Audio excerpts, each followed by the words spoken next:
ខ្ញុំស្គាល់គ្នាធម្មតាអ្នកនឹងខ្ញុំនៅឯកាមិនទាន់មានអ្នកណា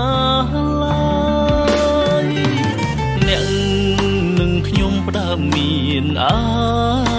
រម្មណ៍អ្នកនឹងខ្ញុំស្និទ្ធស្នាលគីកាអ្នកនឹងខ្ញុំដល់ពេលហើយដល់ពេលបាញ់ចាំងចំឡើយស្នេហាតើអាចទេរវាងអ្នកនឹងខ្ញុំ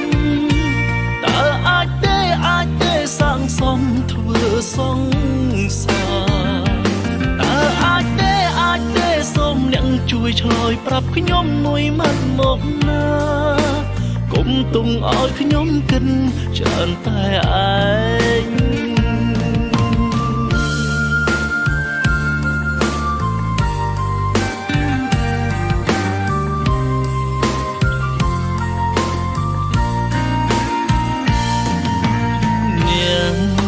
ខ្ញុំផ្ដើមមានអារម្មណ៍នាងនឹងខ្ញុំស្និទ្ធស្នាលគៀងកាយអ្នកនឹងខ្ញុំដល់ពេលហើយដល់ពេលបាញ់ចាំងចំឡើយស្នេហាតើអាចទេរវាងអ្នកនឹងខ្ញុំតើអាចទេសាងសង់ធ្វើសង្សារ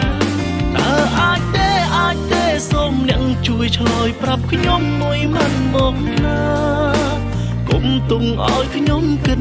ច្រើនតែឯងតើអាចទេរវាងអ្នកនឹង